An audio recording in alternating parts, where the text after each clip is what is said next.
ত্রিপুরা রাজ্য সরকারের নির্দেশে নেশা সামগ্রীর বিরুদ্ধে দিনের পর দিন ত্রিপুরা পুলিশ তাদের অভিযান আরও তীব্র করে তুলেছে।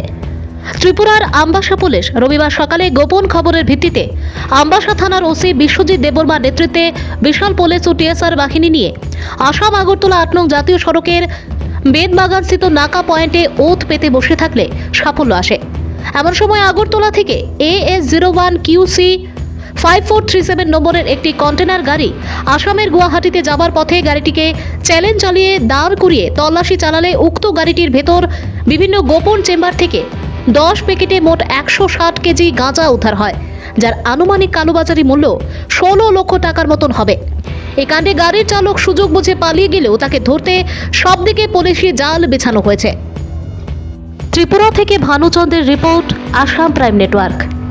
সময় আমাদের বেদবাগান নাকাতে অন্যান্য দিনের মতন আমরা তো সব গাড়িগুলি চেক করি।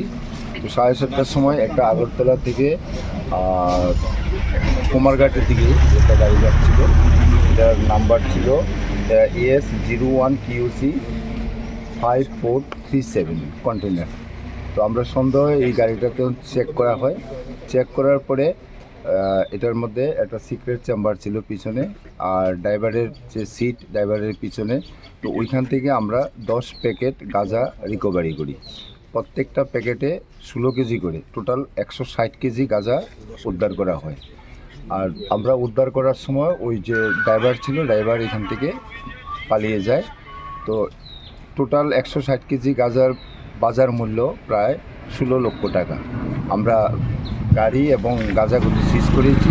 এই নিয়ে আমরা একটা স্পেসিফিক NDPS কেস রেজিস্টার করব এবং তদন্ত করব। কাউকে কি আটক করা হয়েছে? ড্রাইভার ছিল, শুধু ড্রাইভার পালিয়ে গেছে। আমরা চেষ্টা করছি যে ড্রাইভার এবং গাড়ির মালিককে এটা আমরা খুঁজে বের করব।